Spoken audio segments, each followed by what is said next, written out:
Welcome, and thank you for joining us this afternoon to live panel discussion, which forms part of the Data Centers Ireland Virtual Festival. My name is Hugh Robinson. I'm the Exhibition Director for Data Centers Ireland, which cannot be physically held due to the pandemic, but will take place next year on the 16th and 17th of November 2021 at the RDS in Dublin. Data Centers Ireland's Virtual Festival consists of live panel discussions, 2 per day over the course of this week, featuring industry leaders and experts discussing key areas affecting data centers, both in Ireland and internationally. As well as the live panel discussion of the festival, there is a range of on-demand content which can be accessed through the Data Centers Ireland website.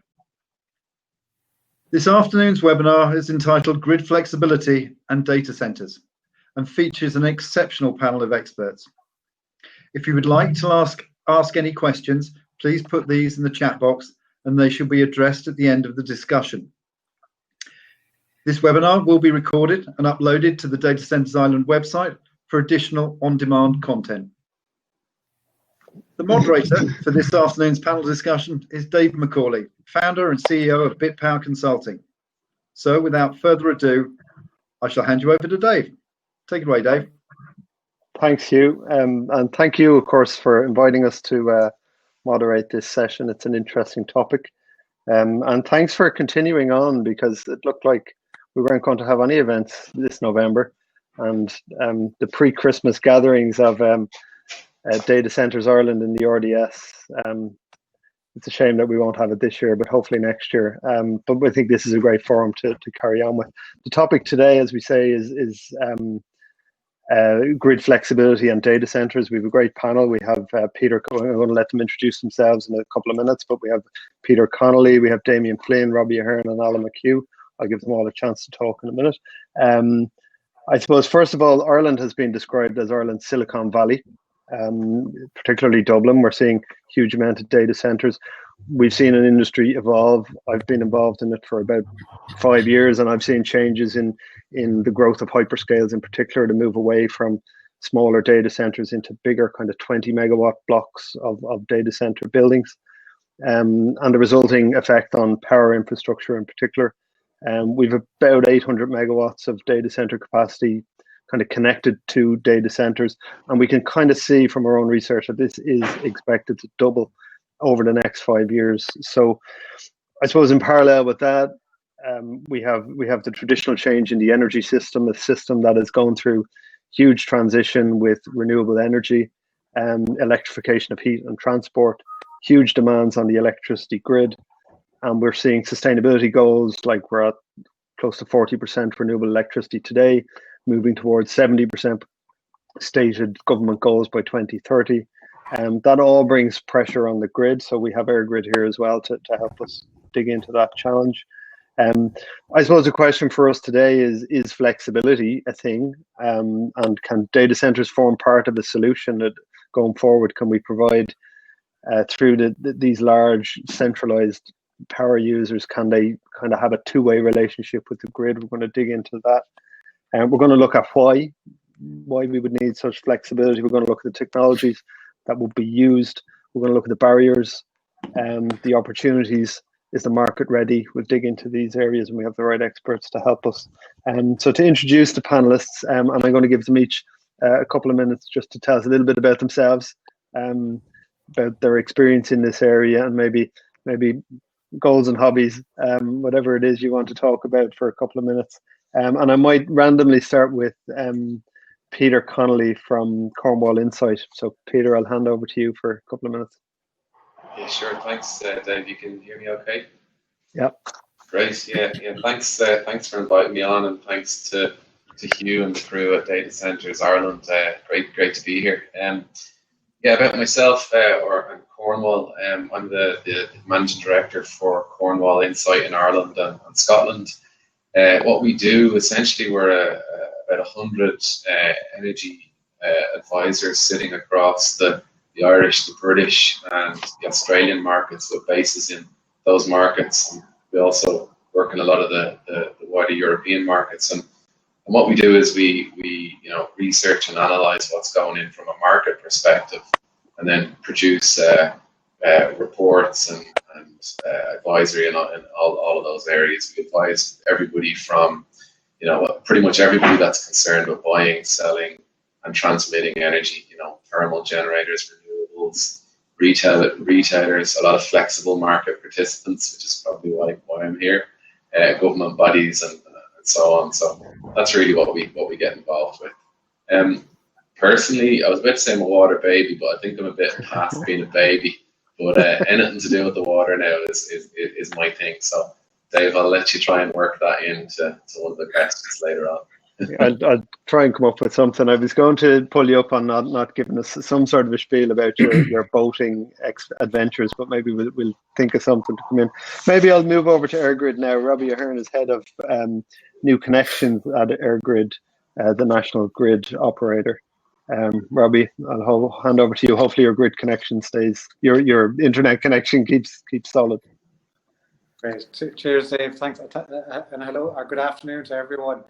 So my name is Robbie Ahern. I work at EirGrid. So we're the transmission operator in Ireland and Northern Ireland. And just our role is to plan and develop the transmission grid and operate the electricity, operate the transmission grid and the market. So that's what EirGrid does at EirGrid level.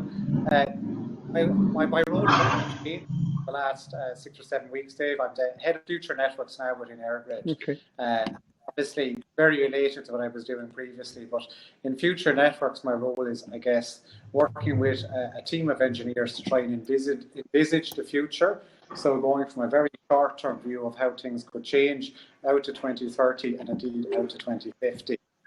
Previous to that, I would have been the head of new connections for EirGrid, and my role there was to, I guess, work with a team of project managers to work with customers, both generation and demand, to facilitate their, I suppose, the construction of their grid connection so that they could link into the power system in Ireland. So, look, I would have worked with a lot of the different folks, I'm sure, dialed in as part of that. I would have also looked after public engagement within EirGrid over the summer months, where we looked at key part to the next 10 years, as Peter said, that and David mentioned that huge challenge we have.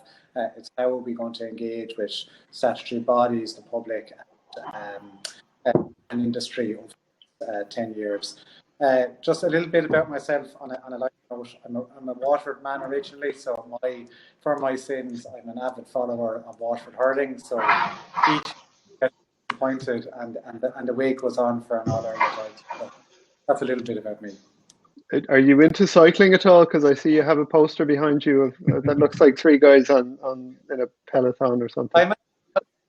Sean Kelly and Sam Pickett actually were too far away from where I'm from, but no, that's a coincidence. Brilliant. Thanks, Robbie. I'll move over to Damien Flynn from UCD, Associate Professor at the School of Electrical and Electronic Engineering. Damien, you're very welcome. Do you want to tell us a little bit about yourself? Hello, good afternoon. Thank you, David, for the invitation. So as David said, I'm an academic at UCD, University College Dublin. I'm an electrical engineer, so my interest is in the operation and stability issues surrounding power systems, particularly interested in renewables and their integration. And where data centers come into play is that the volume or the number of data centers is increasing the demand share in systems such as Ireland. And potentially, as we'll get on to later, data centers are an opportunity for demand side management or demand side shaping, which can help potentially the integration of renewables. This was a few things about myself. I'm originally from Northern Ireland, so I'm in Brexit country, you might say. And I suppose in former times I would like to play golf, not so much at the moment. And I'm also a proud Arsenal supporter, which is perhaps not the greatest thing to say at the moment. Very good. Thanks, Damien. Last but not least, then Alan McHugh from Kirby Group, an electrical engineer that I've known for many number of years. So tell us all about it, Alan. Hey Dave, and hello to all the participants. So Alan McHugh, I'm an associate director at Kirby Group Engineering.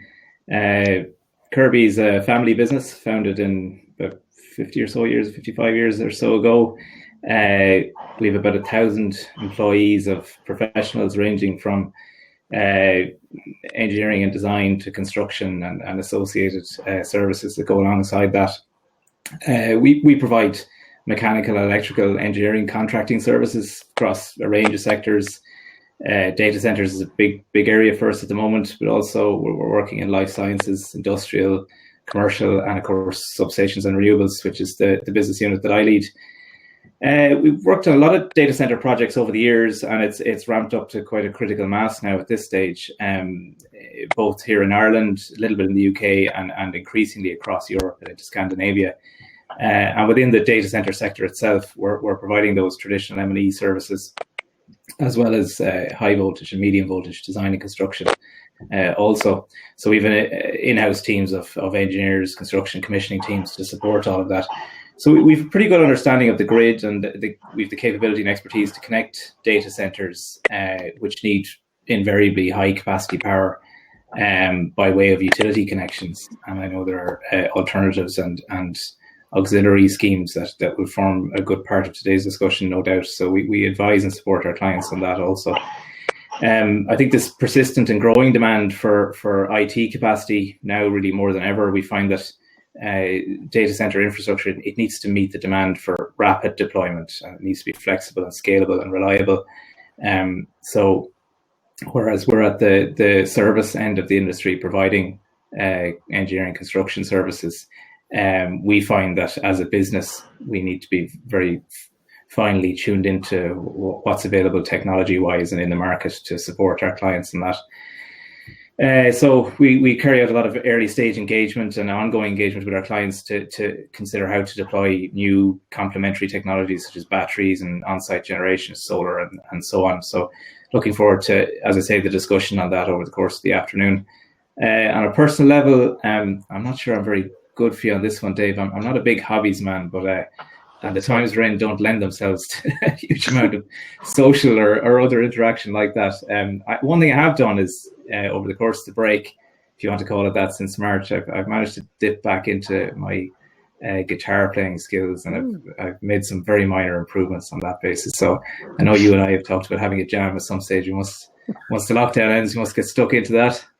We could do it by Zoom, but I think the delay might ruin the acoustics on us, you know. That's it. No, that's great. Robbie, you're back. You dropped off very briefly there. Yeah. So hopefully, because my first line of questioning kind of heads towards yourself and Damien. And really, I suppose, always start these things with the why. And we're talking about flexibility. And traditionally, I suppose, large energy users had this one-way relationship with the grid. They connected up and they sucked out power. I think what a lot of the messaging coming out of the research and out of EirGrid is that we need that customers need flexibility. Can you maybe talk a little bit about why this flexibility is important and what it adds, and you know, why do we need it? Why can't we just continue vanilla one-way relationship as has always been the case?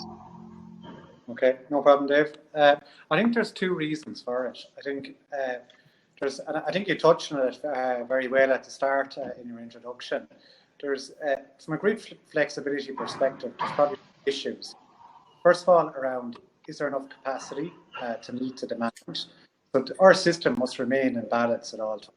There must be almost exactly the same amount of generation and demand power system at any one moment in time, and that's to keep our frequency, without getting too technical about it, keep our frequency at 50 hertz, and that basically means everything that's plugged into the power system operates in the manner it should.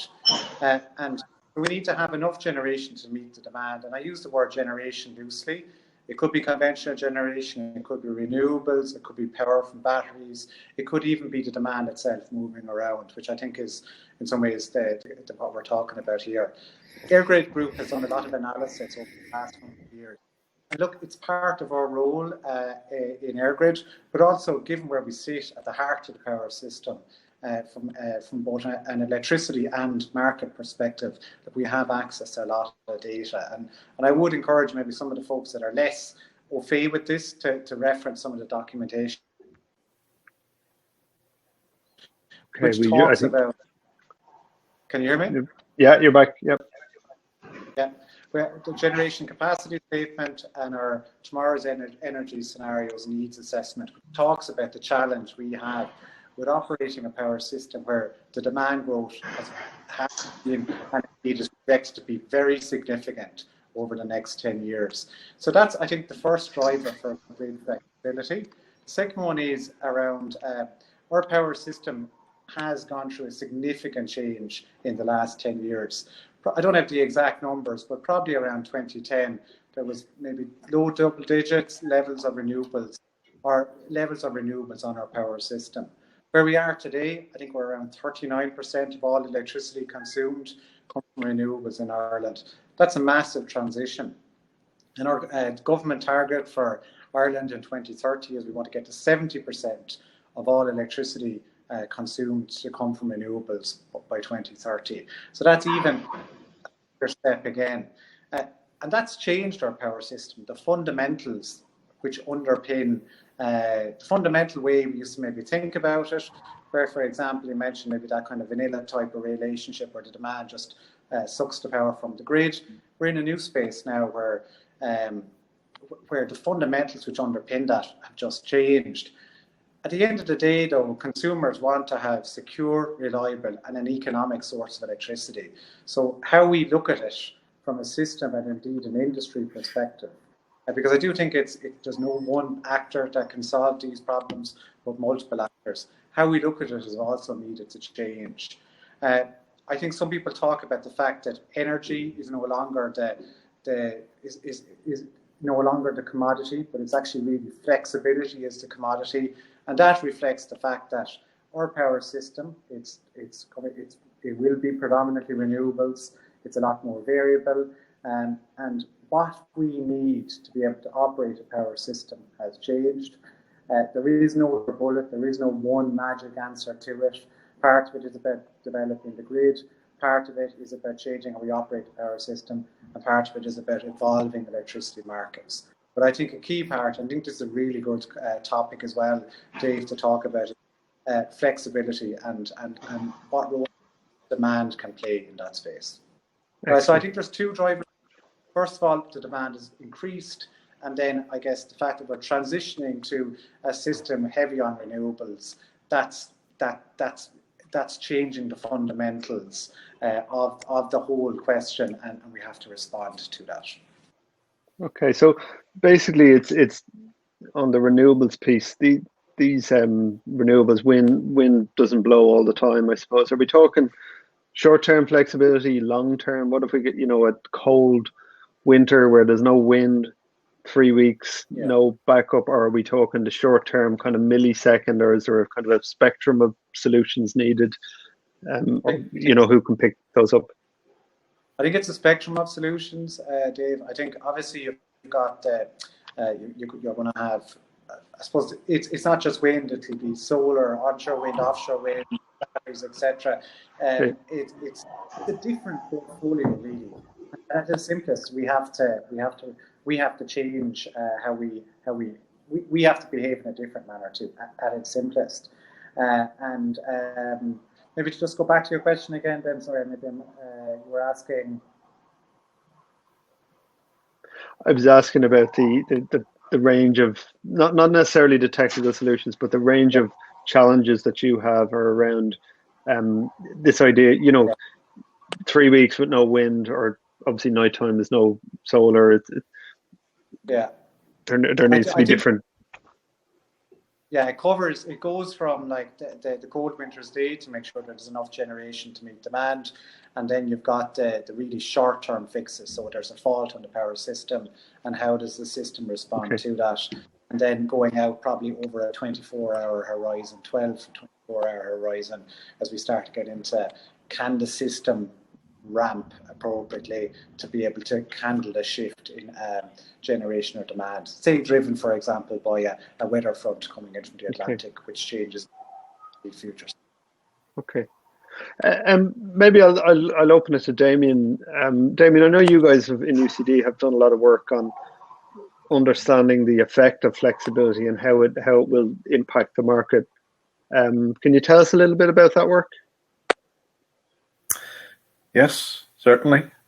Maybe one additional example just to illustrate the point that Robbie was mentioning is that if you look at a 2030 scenario and you assume that we've got 70% renewables, mostly wind, some solar in there, there might be times whenever you've got sufficient wind and solar energy that you can meet the demand 2.5, maybe 3 times over.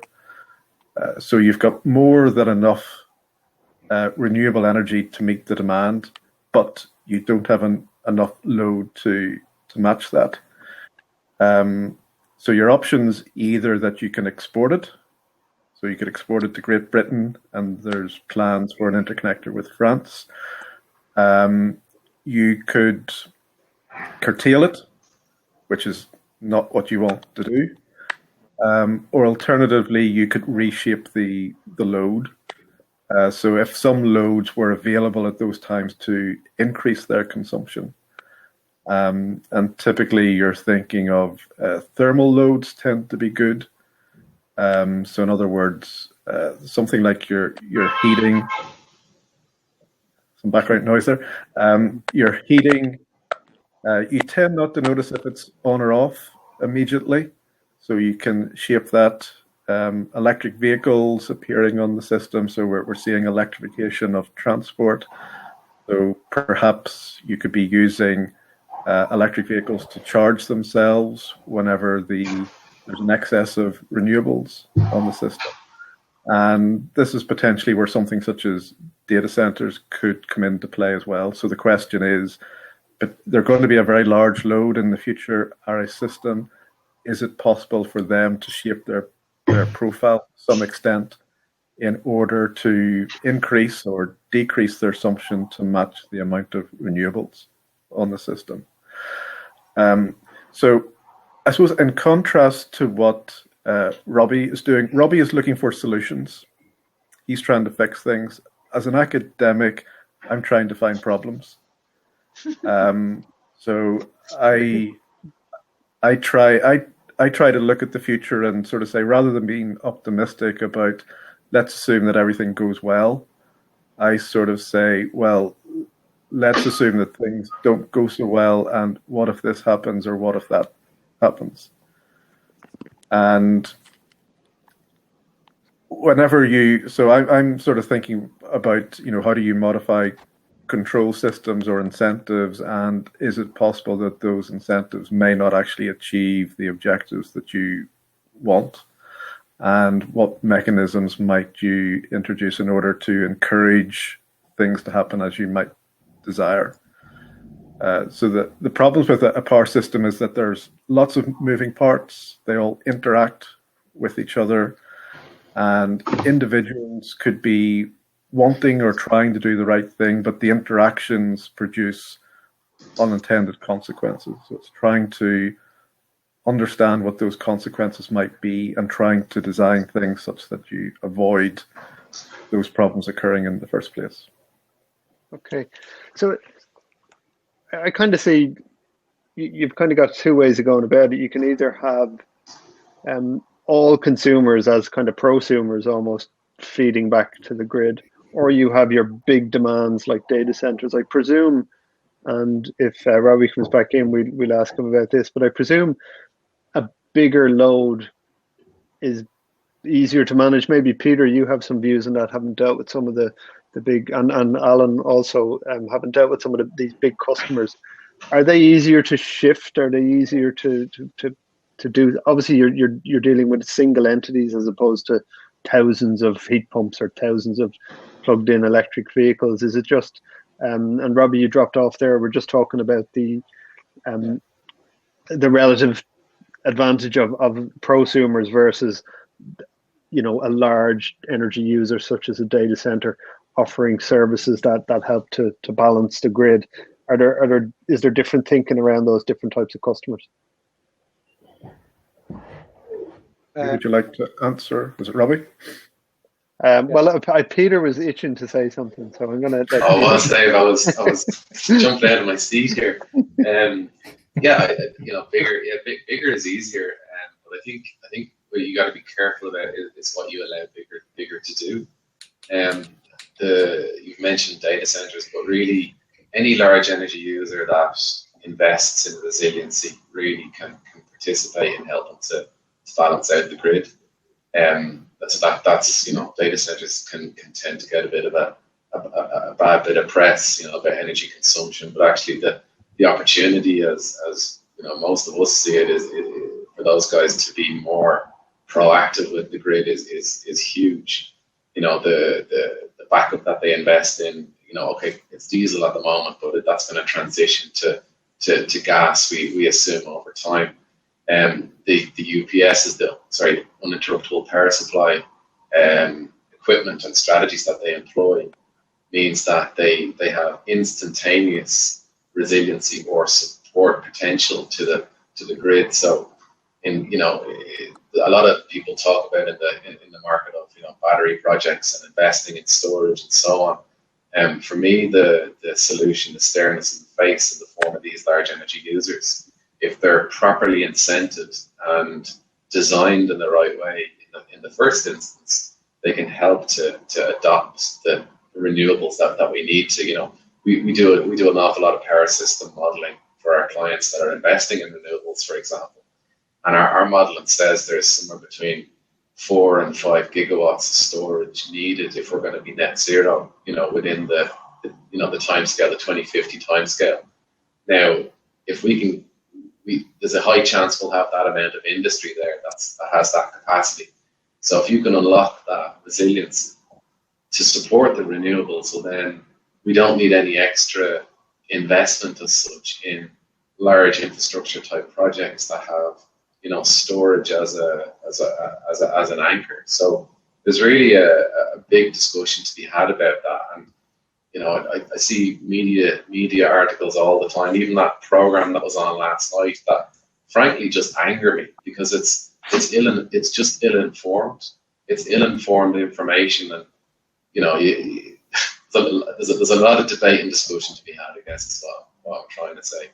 It's always easy to get a crazy to come out and say something wild about people consuming energy, but when you think about industries that are investing in this resiliency, data centers, pharmaceuticals, and so on, they're pretty clean as far as industrial sector power consumption goes. If you want to look at a dirty industry, go and look at other countries that were largely industrialized years and years ago. Like we're quite lucky to have the shape of industry that we have here. So we should be embracing that and then figuring out how that can help us to balance off our grid, as opposed to taking an alternative view and looking to invest, singularly in these types of infrastructure and storage type projects.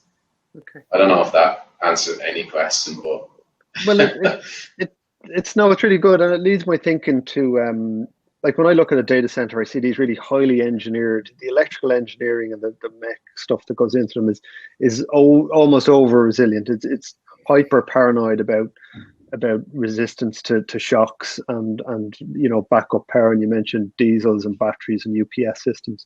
And I suppose before we go into all those, maybe I'll bring Alan in on this. Alan, you guys are connected data centers.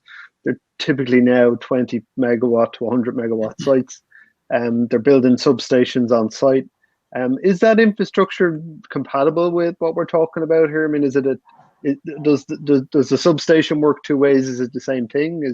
Or do you need a different substation to export than you had to import it? just in terms of the technology?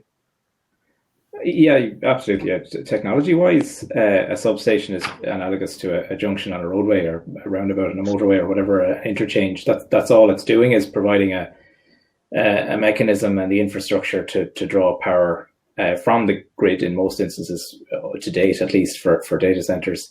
Of course, what's becoming increasingly common now and is becoming much more part of the narrative and the discussion is the opportunity for power to be flowing the other direction. And I think that's what's most remarkable about where the industry is at the moment. I mean, Robbie very well described EirGrid's ongoing issue, which cuts to the core of what it does as a business in terms of balancing power, the generation and the load. And Damien, by his own admission there, is snapping at his heels trying to come up with problems that are going to get in the way of that. So that has been what you might call the macro problem at overall transmission or distribution grid level for forever. What's remarkable now is that problem has flowed down to the individual consumers and customers themselves. So they're now experiencing in a very real way the challenge that has always been in terms of balancing power generation and demand. And they are being invited through regulation and codes to be part of the solution to that. Primarily, I think it's fair to say because they have ramped quite, the industry, should I say, has ramped quite significantly in a short period of time. It has become, by anyone's measure, it has become very relevant and very significant in terms of overall macro power demand and what have you. So the pros and cons and your philosophical outlook on whether that's a good or a bad thing is another story. We'll just park that for the moment. I think the reality is you're talking about large volumes of power being sought from the grid. And I suppose to take your question straight on, the technology that facilitates that connection is one thing, and it is what it is. It incidentally hasn't changed an awful lot over the last 100 odd years. You know, there's the physics of high voltage engineering haven't really changed and won't change. So all the variables that perhaps are worth talking about are those that affect the flow one way or the other. So up until now, it's been drawing from the grid.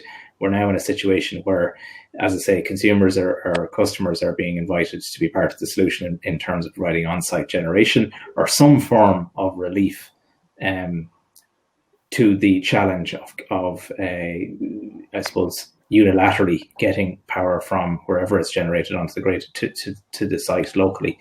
Whether that could be done through what you might call virtual balancing PPAs with any other form of generation, whether it's conventional or renewable and solar or wind, whether it's to do with batteries in front of or behind the meter, whether it's on-site generation, as I say, through gas or diesel. Gas definitely becoming, I would agree with that, with Peter's comments there, that's definitely on the rise and likely to replace diesel in the long run. The main issue, as I have observed, and I don't feel it, or my organisation doesn't feel it directly, but our clients certainly do, is it is a complex area.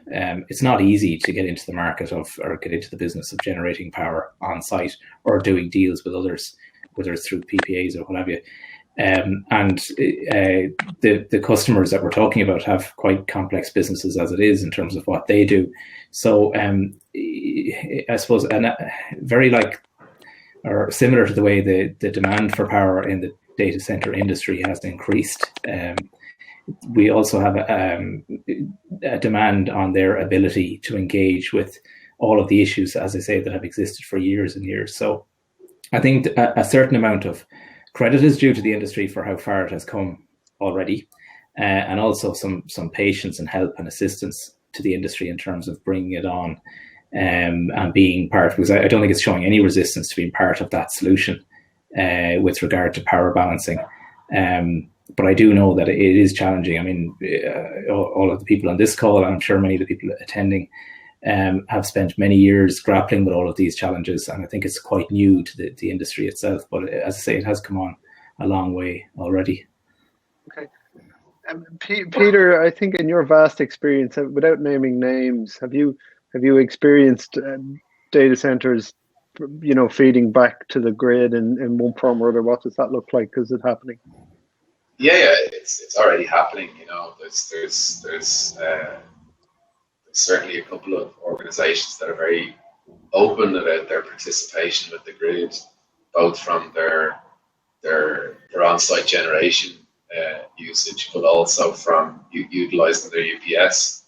So that real fast-acting resiliency or reserve that programs like DS3 here in Ireland, or multiple other programs that are in all the other markets that we operate in are available for. So the technology is here. The clients are ready.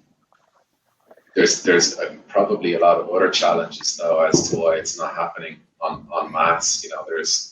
There's all sorts of grid connection processes you have to go through.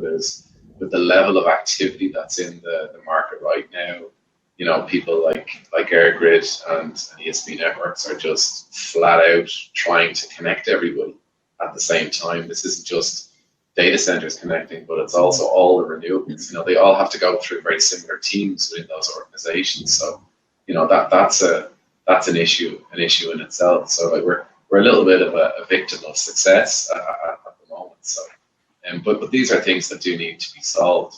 What we don't want is the people who have the capital to develop these projects to go elsewhere because it's easier to do it in other places, or it's faster.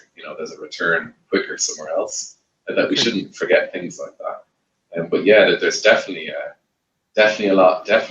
examples of people doing this already, and there's a willingness on the vast majority of those large people that we have in the market here. They genuinely want to participate, and I think again we'll have all seen the majority of them, coming out and making statements. That they're going to be carbon negative by X date. This type of stuff fits exactly with that sentiment. So yeah, appetite is there, projects are there.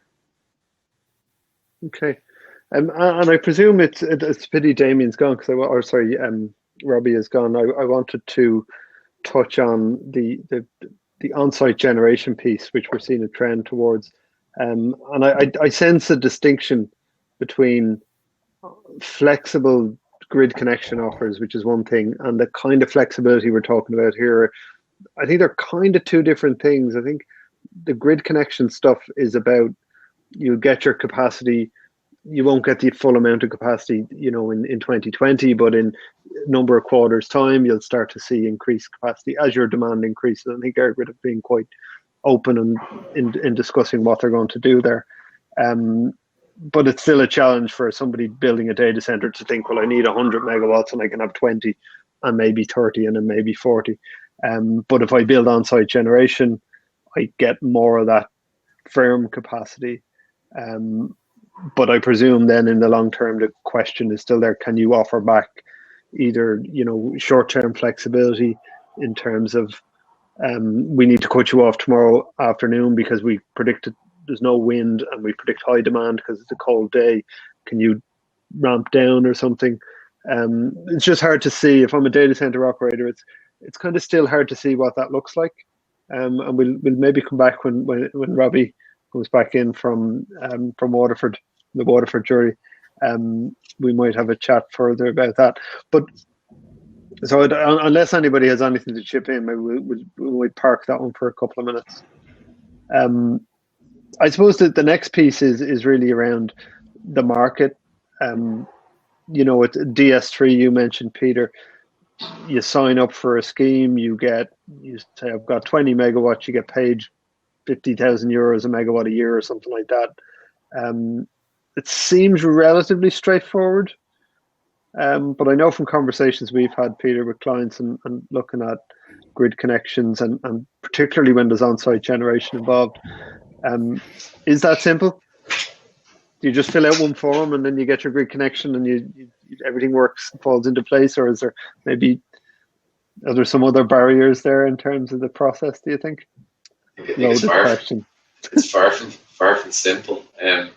Thinking you're a consultant, you would say that. I'll write you a report with the answer somewhere near the end. No, it's far from simple for a few reasons. The DS3 in how it's being designed, technically works very well, but it's the application of that technical roadmap, let's say, into industry that doesn't quite match up. If you look at the type of mechanism that there is for people to get into the market, there's two parts. There's two ways in. There's a capped market and an uncapped market. The capped market is essentially it's a cap on the amount of let's say entrance into it. So there's a fixed pool of money that's going to be distributed across those. So you're more certain of your budget if you go into that area. The problem with that is that the first capped auction that happened, the revenue that was, or the value of the contracts that were granted were sub 20% of the open market uncapped part of the DS3 area. Now the battery projects that would have gone into that with that level of revenue, I don't know what the right way to say it, but there's some projects they're not in any way going to be profitable. So what they're doing is they're speculating on the future as to what might be there at some point. So that doesn't work. That's the single investment thing that I mentioned already. That why would you have a single investment where the finances aren't working? Whereas if you look to industry that are investing in things like storage already, that is perfectly suitable for DS3. That aspect of having to earn a revenue, doesn't need to be built into the original business case to make the investment in the first place. So that's something interesting to look at. So the two parts of the market, one capped, really low prices, works for AirGrid, works for the grid, works for us as consumers because the prices is low, but actually won't work in the long term because the value attached to that isn't sustainable. So the people that have gone in the first place are being very speculative. Whereas the uncapped market is a free for all, but actually does allow for people who participate there to do something called value stacking or value hopping. If they're very flexible, there's that word again, they can set themselves up to earn revenue in different ways within the market, and that bit of it definitely does work. But yeah, I'd say it's far from simple. Like very simple to stay in a line. We're gonna use this type of technology to balance the grid, but the application of it is really complicated. But we're not talking technical challenges here. We're talking market, the mechanisms in the market to be paid for it. For instance, I mean, in some of them the DS3 maybe is simple, but then if you get into more balancing frequency responses, that just gets more and more complicated. Yes, there are market problems I outlined. If you're talking about technical engineering problems, I think what we learned really quickly was that certain types of energy users shouldn't go in and try and play in DS3 full stop. DS3, I'm not, without commenting on how it was designed or what it was designed around, it's designed to be technology agnostic. However, it suits storage, it suits large scale storage perfectly, from an engineering technical standpoint. What it doesn't suit is, large energy users who curtail load that have tried to participate in it, but for many of the reasons that Robbie outlined at the start, it can't work that well because the reliability on that asset, the reliability on a large energy user that, I don't know, makes cement or that, is going to turn off some sort of other big machine.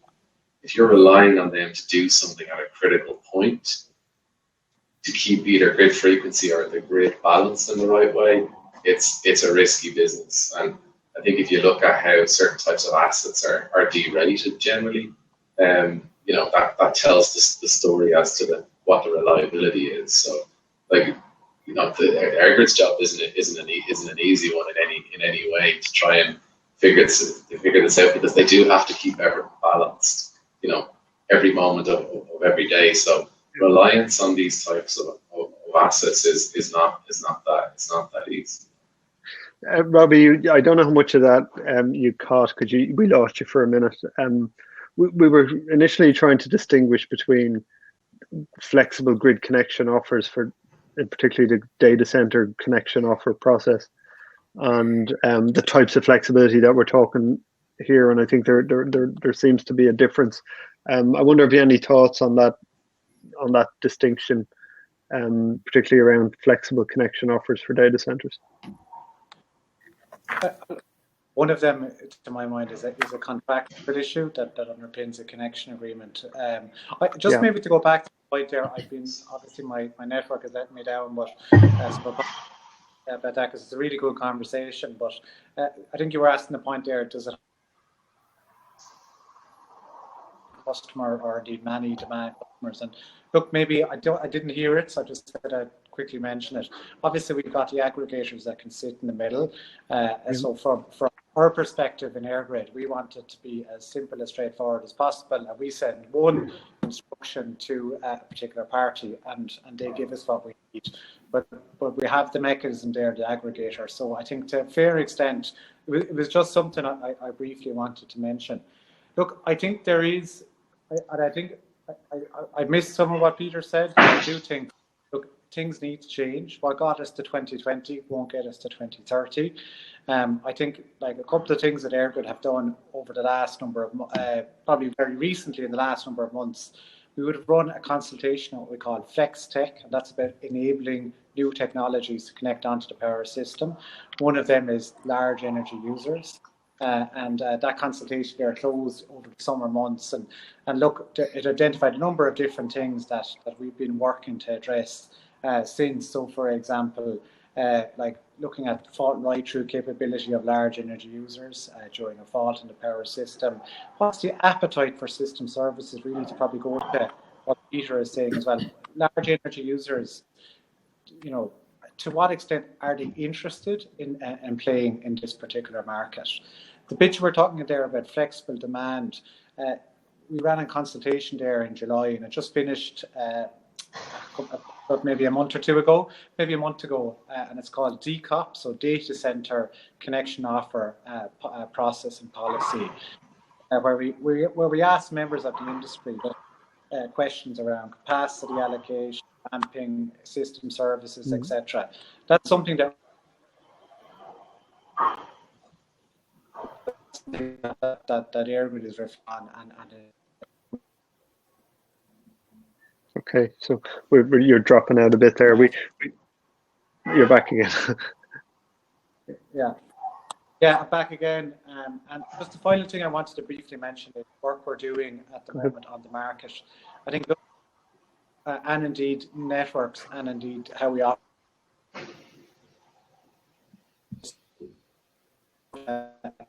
With the industry on what the power. I think your satellite is moving. Your satellite's gone behind a tree or something. Yeah, man. Did you plug into Elon Musk thing? Did you Skyfall? What's it called? Skynet or Skybot? That's the future. Isn't it funny with this? We're all kind of used to this now. It's kind of, if this 3 or 4 months ago, I'd be like, oh no, somebody's dropped off. We're kind of thing that happens the whole time now. It just shows the benefits of the internet. We can all work from everywhere, and that system has evolved fantastically. I suppose maybe to move the discussion on. I mean, Peter, you mentioned risks. Damien, some of your work has looked at some of that area of the risk. I mean, if I'm a data center and I sign up, be it with on-site generation or just traditional battery or UPS technology, I mean, there are risks. Should I just build my data center to be more resilient and evolve? And why should I do that different for Ireland than I'm deploying anywhere else in Europe or in the world? These are kind of some of the challenges I see to kind of going into an existing engineered solution and tweaking it and kind of trying to draw back some of the resilience that's built in there.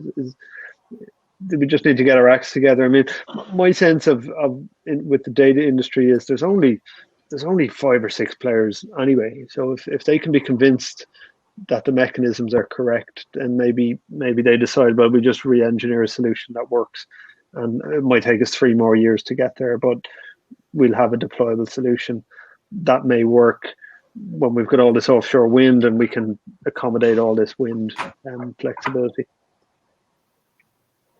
I don't know if there's anybody any thoughts on where to take that, Alan. Where to take it? As in, where to go next? What technologies to use? Yeah, well, I think technology is one part of it, and it's probably the technology bit is relatively simple. They can overcome the risks, but Robbie, you're much clearer now. If the market mechanisms aren't maybe right, or it's too complicated, maybe if I step back a bit and talk about if I build a data center with on-site generation and a grid connection, because I kind of need both. I've almost got twice the capacity I now need. All the bits that pull that together start to get really complicated and add to my risk. Is there a way we can maybe that can all be simplified, and we just say, look, this is the solution for data centers, and please can we get this, and then prosumers do the rest? Yeah, well, the whole area is clearly very new, and sometimes, unfortunately, that's just the way it is. It has to be that. Some people just inevitably have to be the guinea pigs, and some of the ways in which, perhaps maybe not from a commercial point of view, but maybe from a technological or an engineering point of view, they're teased out in those first few connections. Like if you think back to contestability when it was introduced years ago, that's what was happening. There was and it grew over time, and the amount of works or the extent of works which could be contested grew on the back of good constructive experience as this kind of mechanism was rolled out. I think it'll be something similar with flexible connections, as they're called. And we've seen there in the ECP 2.1 there significantly at least one of the parties there is related to a data center development. It's a gas generation connection in respect of a gas generation facility, which I happen to be involved in. And I think, again, that speaks to the point about there are customers out there that are willing to put themselves forward, and it is complex. And I know from my own experience that there are issues in terms of businesses and people who work for those businesses having an understanding very well of what they do as their core business. But this is now becoming the idea of allowing for flexibility in their connections and in other ways, as we said, like there's lots of different meanings to the term flexibility. It is a challenge for them. I suspect at this point that, technically speaking, the method by which demand connections are going to be achieved with a parallel generation connection beside it in order to fulfill the terms of a flexible connection agreement. They're not fully fleshed out, and I don't think they will be until 1 or 2 or 3 maybe of these facilities are built out.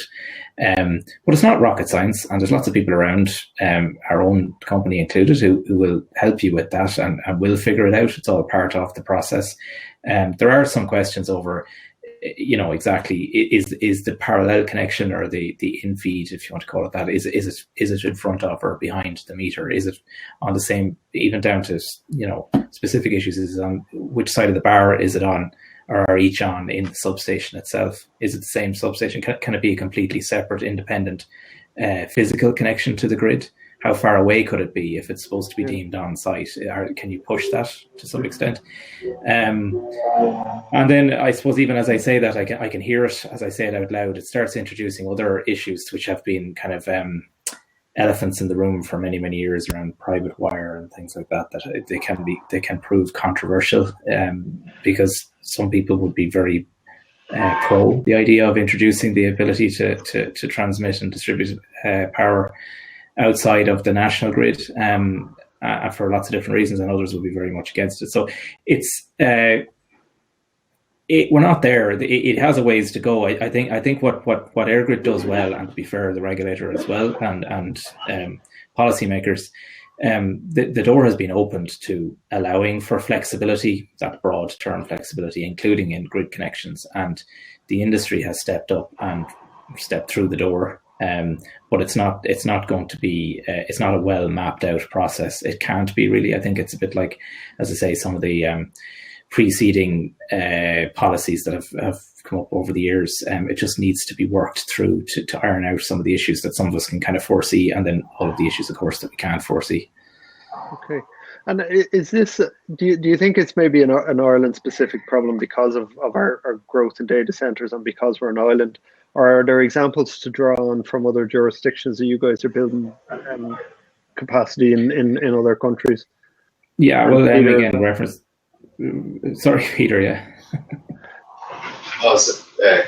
Sorry. I thought you were going to take. I thought you were going to take that on. I don't think so. I think there's different circumstances in other markets, but actually the solution is the same in every market. I guess there's a bit of a, come to the well to drink here. If you believe that the grid is going through a decentralization transition, well then you kind of just have to get on board with it, and that's happening. Grid is decentralizing in many other European markets, for lots of reasons. In Ireland we have a lot of large people trying to connect in the Dublin metro region. Grand. We've got loads of renewables as well. Okay, and that's what's causing what we perceive to be maybe issues, but opportunities really. You look at other grids in other European countries, like across the water in London. The London grid has been constrained for God knows how long, and the solutions to the problem of the London grid are the exact same solutions that we have here. And it is the idea of prosumer, but again, from EirGrid's perspective, allowing multiple large prosumers into the network is so complicated, because you're onto that reliability issue again, and how do you police it, and it gets so complicated. So that's the journey we're on, and I think Alan, you said it nicely, that we're in the guinea pig stage, without a doubt, and we're just learning to walk really at the moment, and actually some of the people are running, and that's where we end up with a little bit of tension, which is it's kind of fun, but kind of good as well. So yeah, lots of examples in other markets as well. But as I say, the solution's the same. I'm trying to think where it has grid frequency issues. Australia definitely does. Again, similar to the London market for that reason. New Zealand, island nation, renewables now, they have lots of hydro, so they can balance off their market in a different way. But they do have frequency issues there. So I think Ireland is unique with the percentage of renewables and the type of renewable that it is, because from an electrical engineering perspective, it's not creating the right type of power that all our appliances need in order to function properly.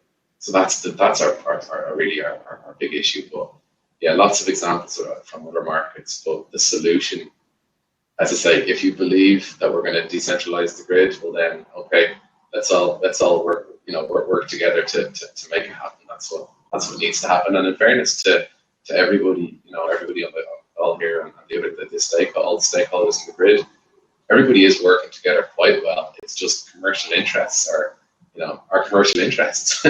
So everybody wants to get it done first. Okay, brilliant.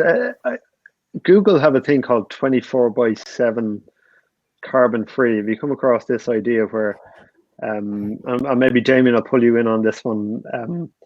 We trying to understand the why I would do any of this as a data center. Partly there's a bit of a stick. You're not getting your grid connection unless you're more flexible, or we'll give you some money. If I'm taking risks, that's a bit of a challenge. But if I can get green credentials for it, and it leads me to, I suppose, our next kind of discussion, which is how do you measure the benefit? I mean, if we have, I know you guys in UCD have looked at this, if we have X amount of flexibility in data centers, then we therefore have, Y amount of additional capacity to take wind or something like that. Is that something you can talk about, Damien? Yes. I think as one of the speakers said earlier, data centers or some of the companies behind them have talked about being carbon neutral or even carbon negative in some cases. And particularly in systems such as Ireland, which are relatively small, synchronously isolated, it requires everybody to participate in order to make that work. It requires both sides or all sides to be flexible. So if you have something such as data centers, which are saying we are a fixed load, we consume power when we want, and please don't speak to us. That is not helping the system. But if data centers can say yes, we can shape our demand, we can supply system services, that's contributing to the flexibility of the system. That will allow more renewables to be added to the system. It will reduce curtailment levels. Reducing curtailment levels encourages more investment. So it's a circle that sort of keeps going round, that if the system becomes more flexible, that encourages more investment in renewables. And that brings down electricity costs as well, because you're sort of effectively your marginal price for wind and solar is going to be zero. So it can be a win-win situation. You mentioned in terms of how you quantify this. One thing that EirGrid does, it produces annual reports relating to curtailment levels. And curtailment levels is linked in with CO2 emissions as well. So yes, it is possible to quantify this, and EirGrid, as I say, produces annual reports and monthly reports of curtailment levels on the system, or dispatch down levels, to be technical, on the system. So yes, you can translate increased flexibility into the effect. The challenge in the real world is that it can be a bit difficult to analyze the other situation. In other words, the thing that you're not doing. You can analyze what you are doing, okay. But you then have to resort to models to say, if we hadn't done this, or if we had done this, this is the effect. So there's going to be the real world observation, and then there's going to be a model which sort of says, if we didn't incorporate this, this is the effect that it would have had. Okay. Because it seems like a lot of it would be anecdotal. You would have, we contributed to grid flexibility, therefore we helped Ireland achieve its 70% renewable target. But there's no way to say we helped add 1% to that. There's no kind of easy, there's no formula that we can use, or is there? Well, it's not sort of X equals Y plus Z. There's a formula, but it's a more complicated. Well, it's essentially you'd be running an optimization process and comparing the with and without scenarios. So it's a difference between two scenarios. What you can quantify is if data centers are participating in the market, you can quantify that participation in terms of the system services that they're associated with. One thing that hasn't really been mentioned as well is that there's also a capacity market as well, which they can participate in. So you can quantify volumes of participation in terms of megawatts, and you can quantify it in terms of the associated revenue that brings as well. And you could translate that into curtailment levels and CO2 savings. Okay. And what you can also do as well, over the last decade, Ireland has what is known as an SNSP ratio, or system non-synchronous penetration ratio, which is limits on the amount of renewables or non-synchronous generation that can be added to the system. And that level has sort of risen from about 50% at the beginning of the decade and is now currently at 65%, with a target to reach sort of 90 plus percent by 2030. So that is a metric in terms of the system operators' confidence in terms of the various performance or flexibility measures on the system.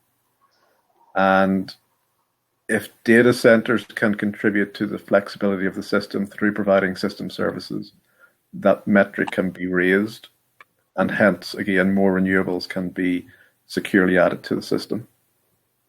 Okay. Okay, so I think what I'm getting is we can measure it, but it's fairly complex. Would it be better to measure? Would it be easier to measure it for the whole industry and do an annual kind of this is what it contributed, or should we try and slice it and dice it? That way you get to give credit to individual data center operators. Well, if you do it for individual data centers, you're going to get a small number. If you do it for all of the data centers, you get a bigger number. And I'm guessing a bigger number sounds better than a smaller number. Yeah, I mean, I suppose part of it's the marketing, but trying to avoid greenwashing. It's trying to say there's a real benefit to this. If you're Microsoft or somebody and you're thinking, should we take the risk of doing this? We already have the technology. We can plug it in. We can make it work. But can we add it to our can we credibly add it to our green, not just marketing, but the number? They've all said we want 100% this and that by certain dates. So it's trying to find, without double counting, you can power purchase agreement with a wind farm, but Ireland is probably, in terms of seeing a benefit in doing it, Ireland is probably an easier system than most to do it, because the challenge here is bigger than it is in other countries. I mean, other countries that are adding renewables, they're much bigger, they're much more well connected. They're not facing anything like the operational and stability challenges that Ireland is. So, I mean, Ireland is very much a leader in developing these issues, and it was mentioned earlier that we're learning by doing. And part of that is because Ireland can't sort of say, well, such and such a country has solved all of these issues of lots of renewables and lots of data centers and lots of flexibility. Let's see what somebody else has done and let's copy their solution. Because essentially Ireland is leading the way here in trying to do all of these things at the same time. Very interesting. But the benefits, as I said, the benefits here, because of those stability challenges, it means the benefits of data centers participating are going to be easier to present because there's a greater need here. There's a greater urgency here. Okay. Excellent. Hugh is here. You decide to join us, Hugh, or we can't hear you? Apologies. It's okay. Apologies. Just to let you know, Robbie's been trying behind the scenes, but just cannot get enough broadband width to maintain his stability. So I just wanted to let you all know that. Apart from that, cracking conversations, please carry on, and please look at the questions. I'll get out of your way again. We'll do that now, actually. I thought you were stepping in for Robbie there. We were going to ask you some technical questions about grid, but we'll let you off. So I think I just look at the group questions here. So I'll just start with the first one. David Walsh, hello there. Do you see hydrogen and or fuel cells being a viable solution for on-site energy generation and storage as data centers move towards reducing their CO2 emissions? Thank you. Anybody want to take that, hydrogen and fuel cells? I'll have a quick go. I suppose the thing about hydrogen and fuel cells is cost and efficiency. So today, probably no, but in the future, yes. They're definitely they're definitely an option well worth considering. Ultimately, I suppose what it comes down to, like anything, it's not so much whether hydrogen and fuel cells work, but what are the alternatives, and are the alternatives cheaper? Okay. And if there's a cheaper solution, why would you go for hydrogen? Okay. But it's definitely a very open research question in terms of looking at where hydrogen might fit in. One of the nice things that you could do with hydrogen as well is that I sort of gave an example earlier that at certain times, looking at Ireland and 70% renewables, you might have 2.5 times or 3 times as much wind and solar energy as the demand levels indicate. So you've got far too much energy. Rather than storing that with short-term benefits for the power system, what you could do is be thinking about creating hydrogen for transport infrastructure, or perhaps using hydrogen in terms of process industries that want to use hydrogen. So you're actually looking at more of an energy systems integration aspect, and you're not just looking at the power system. Yeah. We've had a number of conferences on this topic with academics and developers on the hydrogen side. It seems the idea of turning offshore wind into hydrogen and injecting that into the gas grid may be a solution, or converting it into methane and injecting it. Just from a data center perspective, if I'm building on-site gas generation, if I can now point to that gas as having come ultimately from a wind resource, that has benefits. I think the counterfactual cost there is building interconnectors, which are pretty expensive and long payback. Well, what you might do with your offshore wind, it might actually be floating wind, so it might be way out in the Atlantic, and it doesn't make sense to have an electric cable. So you might actually be using sort of ships to transport the hydrogen. So you're actually using the wind energy to create hydrogen, and then you're transporting hydrogen to shore rather than using an electrical connection. It's a great question. I definitely think hydrogen is in the future. Is it always going to be in 10 years, or are we getting closer? I kind of get the sense we're getting closer to it. I suppose it depends who is asking the question and what their interests are, but I think realistically you're sort of talking 2030 and beyond. Not, there are various trials going on, but there's 2 issues. One is technically, can you do it? To which the answer is probably yes, but it's the economics of doing it, and are there cheaper alternatives? Yeah, I think for policymakers, it's can we make these things become cheaper in the short term? Can we work on them becoming cheaper and take some risk early on? Yeah, yes, but the question is, are things such as batteries too far ahead that you won't catch up? And interesting. That's the question. Okay, excellent. Go ahead. Also, you've got if you think about things such as electric vehicles that might be useful. The reason you buy an electric vehicle is because you want to drive from A to B.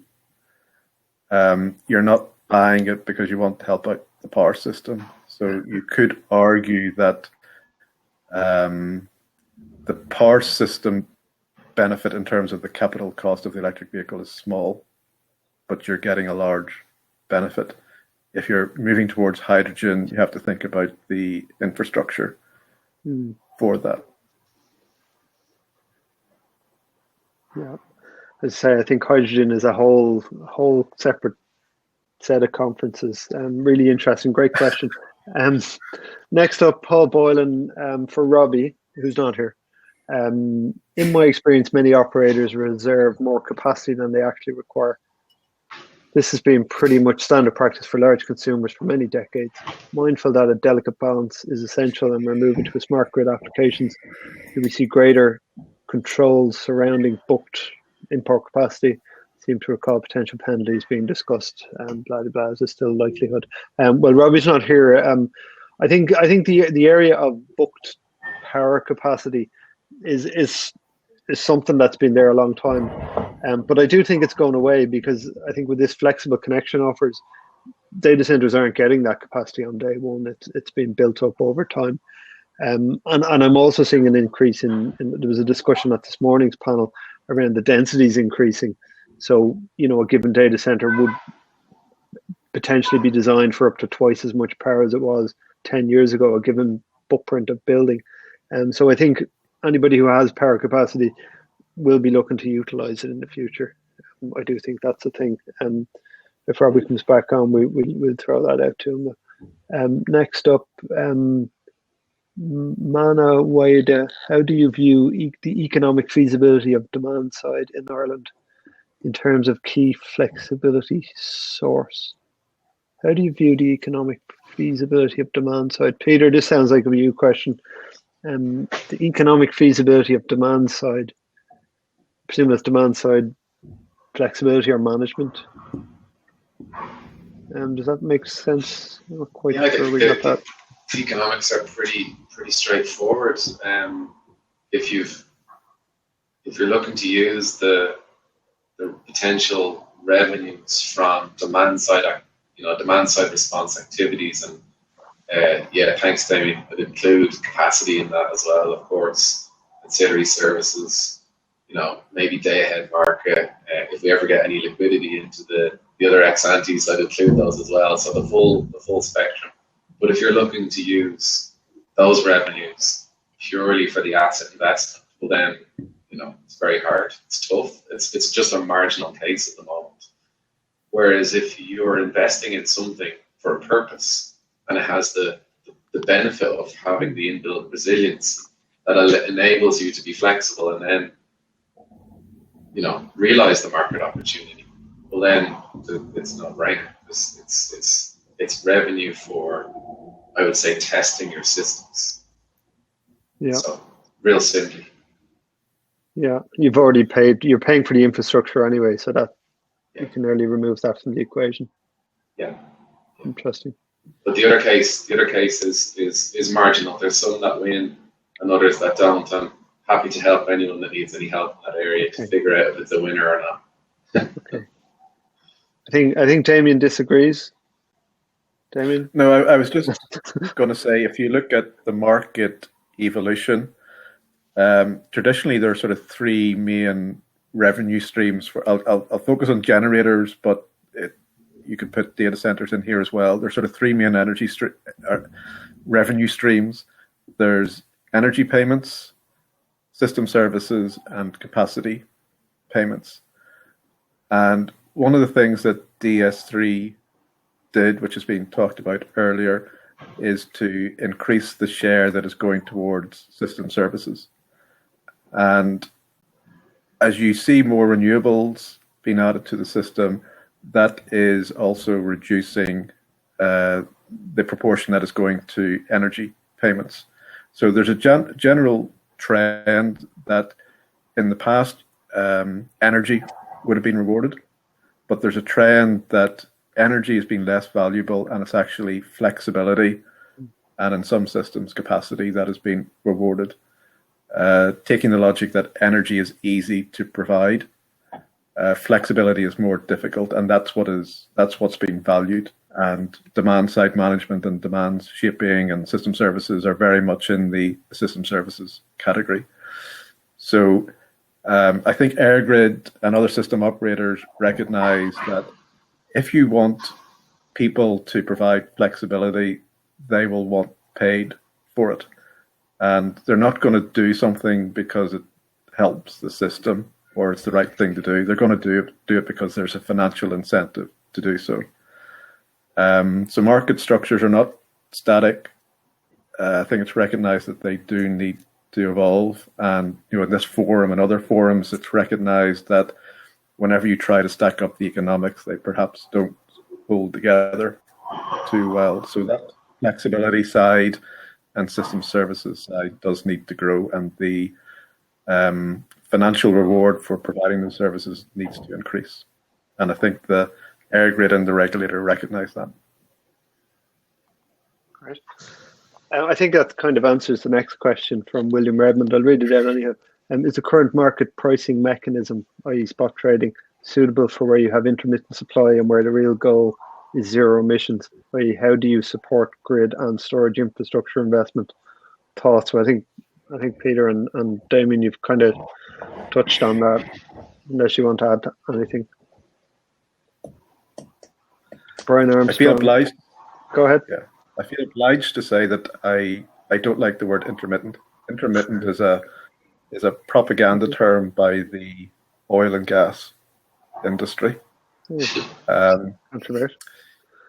You should talk about variable renewables, because they're not intermittent. Variable. Alan, what do you think? Intermittent or variable? What's your vote? Yeah. My attention span in the evenings, I'll explain to my family, it's not intermittent, it's variable. Just one comment made there about, as I would say again, I don't know, is it in slight defense, or is it maybe given the credit where it's due for the data center industry again, whereby it is engaging with this, new thinking in terms of on-site generation or the quid pro quo for scarce power demand. There is a piece around, obviously they need to be able to, it needs to at least be able to wash its own face. But I do really believe, from what I know of the developers, that they're not looking, this is not in their minds going to be a profit center or a core market for them. They've engaged with the issue in the sense that they recognize there's a difficulty in getting power to site. It's been put out there, look, this is possibly a way that, this flexible grid connections can provide some relief to that, and they're engaging with that. But there is a lot of goodwill there in the business sense towards trying to make that happen. And as we've seen over the course of the last few days there with ECP2, as I say, they're putting their money where their mouth is. They're putting in applications, they're progressing plans, they're getting planning permission for facilities, and they're getting ready to go. So I agree certainly with the sentiment, as Damien puts it, of we need to think about evolving our policies and regulations around how, particularly entities who don't have a background or a history in operating in energy markets, for example, how to be facilitative towards them, given that really all they're trying to do is their core business, and it just so happens that that's bringing them into a different domain, where no doubt they'll need a lot of help and support in that. But as I say, they're showing a lot of initiative in that space. Are you seeing, Alan, a breakaway of, the idea that you have your data center and you had your substation that kind of evolved over the years, but are you starting to see a kind of an energy center almost just sat directly beside or very close to the data center, and it doing all that, and the data center doing data? Its main interest is fiber, or is there? Yeah, you possibly are. I mean, I kind of have a gut feeling that that's not sustainable. I can't really say exactly why that is. It doesn't seem, if you look at the scale. I mean, somebody commented there, because it might have been just while we were chatting before this seminar, that Ireland is noted as being one of the real hubs of data center activity in Europe, along with a number of other cities. Dublin is, along with a number of other cities. That being the case, if there are going to be quite a lot of mid to large scale data centers in the greater Dublin area and on the outskirts of the city, it does seem to me that mini power stations dotted on the landscape beside them, albeit like that's somewhat bleak description of what it is. To some degree, it is what it is. And you also asked earlier on about what happens in other territories or other locations. There is precedent for other cities in Europe whereby a business park, for example, contains maybe data centers and maybe other industrial facilities as well. and it could have its own generation center rather than there being 5 data centers within a kilometre of each other and each one having 5 different power generation facilities attached to it. There's an obvious efficiency in that. Again, I am not the technical expert that would explain to you exactly how all of that would be achieved, but it does seem to me that they're in a very high level sense that maybe this is where you're more in the political domain and the kind of the everyman idea of what is the best way to handle these issues, which are quite technical issues and commercially technical and engineering technical. The solution, as we keep referring to, it lies in policy and regulations, and of course that happens ultimately at political levels. And I think there's some work to be done there in terms of generating an appreciation of where all of the problems that we're dealing with may be helped by those that make those decisions. Very interesting. It leads to another question, actually. To what extent does, and this is Brian Armstrong again, does location influence the requirement for flexibility? Dublin versus parts of the country where large demand users can be located easier. Well, we've discussed on a number of forums the idea of why data centers are in Dublin and the idea of fiber, etc. That seems to be expanding. The distance for latency seems to be going out. But is there a requirement for flexibility to be location specific? Is Damien, maybe you've come across that? Do you need the flexibility Yes. where the renewable resource is, for instance? Well, if you look at Ireland and you look at where the major load centres are, so I'm including normal load as well as data centre load, it's all on the East Coast. That's where most of the load is. And if you look at Ireland heading towards a more renewables future, most of the renewables are in the west. Most of the wind resources coming from the west. There's future plans for offshore wind in the Irish Sea. But so one of the practical challenges is that a lot of your generation going forward is in the west. A lot of your load is in the east. So you have to transport that across the country. That may mean building new lines, which will cause opposition. So traditionally, whenever we had sort of a coal, oil and gas, it would have been that a lot of the major generators would have been based in the cities. Dublin has a lot of combined cycle gas turbines. And Dublin is the only region in Ireland whereby the load is greater than, the load is greater than the local generation. In most regions around Ireland, the local generation capacity exceeds the demand. So to some extent, you can supply the local load from local generation.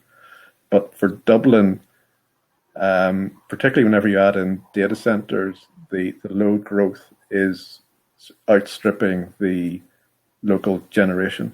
So it means that power has to flow towards Dublin in order to support the demand needs for Dublin. And that is causing overloads in the network. So most definitely flexibility is locational. If you can provide flexibility, but you're on the wrong side of a constraint, then you can't actually provide any support. You need to be in the right location to support the system. Brilliant. I've just time to read one more. There's a comment. Damien makes a great point. Ireland could be, I don't know which point that was.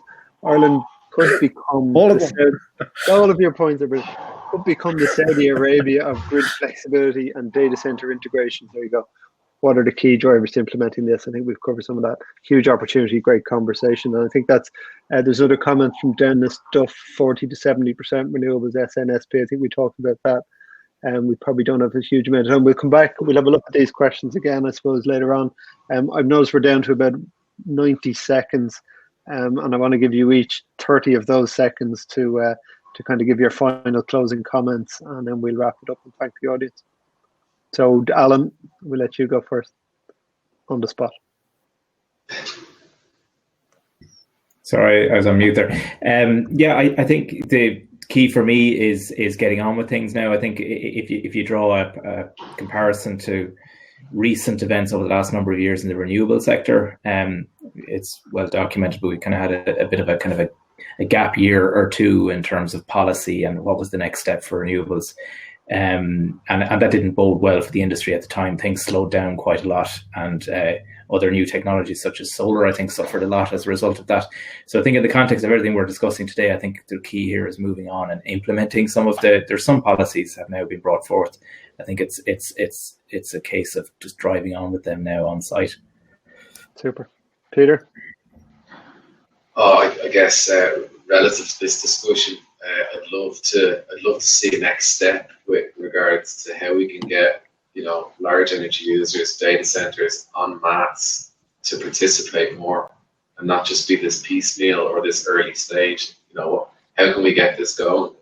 That's what I'd love to see. Next steps. Let's get going. Very good. And Damien? Just to support Alan and Peter's comments, and to say that if Ireland wants to achieve its 70% renewables target, then data centres and flexibility from data centres is an important element to that. So their participation in such activities would be highly valuable to the power system. Super. Listen, thanks a million, guys. It's clearly a very deep discussion, and we could probably talk. I don't know where that 90 minutes went. There's certainly, we could dig further. It's a pity we lost Robbie, because I'm sure he spends most of his time thinking about this kind of stuff. Thank you, guys, for your contributions. Thanks to the audience for your participation and questions. And thank you again, Hugh, for organising, and I'll hand back to you to wrap up. Thank you. Well, thank you for that, David, and thank you, everyone. Can I just say Robbie is seething because he wanted to be part of this, and apologies that he kept falling out. I'm going to put it to the panel that maybe not between now and Christmas, that perhaps we take another stab at this, and maybe next year, and try and make sure that Robbie is able to attend properly, and maybe move the conversation on. Maybe get policymakers involved. I don't promise that. Every time I write to an MP, they tend to ignore me. But anyway, I will give it a go.